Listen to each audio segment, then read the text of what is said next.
एक दिन एक विशाल मक्के के खेत में एक टूनी चिड़िया ने अपना एक घोंसला बना रखा था। उसके घोंसले में उसके 2 बच्चे भी थे। सुनो मेरे बच्चों, मैं खाना ढूंढने जा रही हूँ। तुम दोनों अपना ख्याल रखना, मैं जल्दी खाना लेके आ जाऊंगी। ठीक है माँ।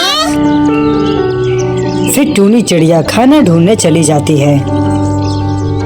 तभी एक किसान आता है। वह अपने मक्के के खेत को देखकर बोलता है, अरे वाह वाह, मेरे मक्के तो पक चुके हैं, अब इनको काटने का समय आ गया है। ठीक है, मैं कल ही मजदूरों को अपनी फसल काटने के लिए बोलूँगा। किसान की यह बात टूनी के दोनों बच्चे सुन लेते हैं और घबरा जाते हैं। फिर कुछ ही देर में टूनी चिड़िया वापस आ जाती है। पता है किसान आया था, वह कह रहा था कि वह मजदूरों को कल पहले तुम दोनों शांत हो जाओ। अब एक एक करके बताओ कि क्या समस्या है। हाँ पता है, किसान आया था। वह कह रहा था कि वह मजदूरों को कल ही फसल काटने के लिए भेजेगा। अच्छा हुआ कि उसकी नजर तुम दोनों पे नहीं पड़ी, वरना अनर्थ हो जाता। वैसे तुम दोनों को चिंता करने की कोई जरूरत नहीं, क्योंकि कल ना ही फसल कटेगी और ना ही हम बेघर होंगे।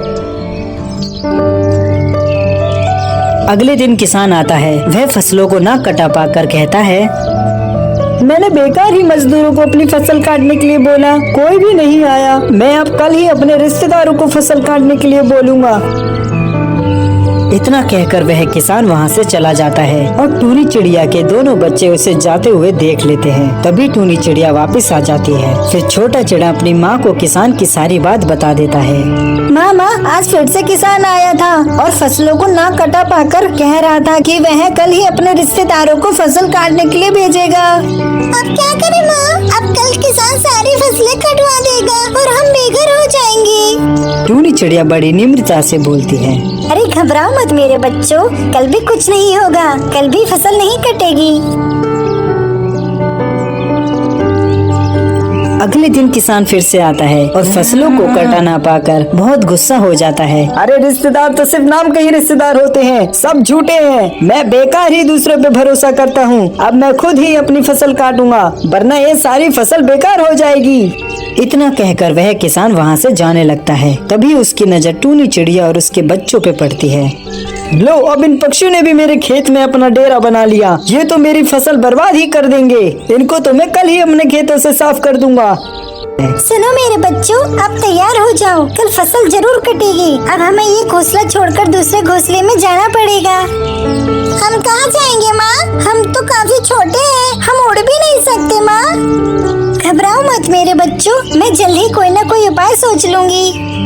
अगले दिन किसान आता है और आते ही वह फसलों को काटने लगता है।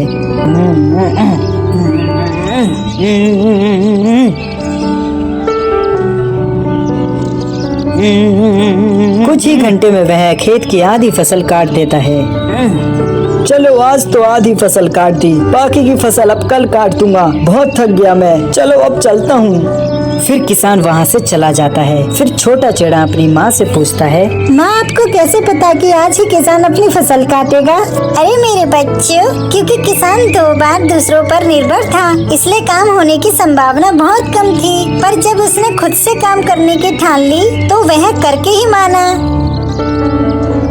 इस कहानी से हमें यह सीख मिलती है कि हमें अपने काम के लिए दूसरों पर निर्भर नहीं रहना चाहिए, बल्कि उस काम को हमें खुद निपटाना चाहिए।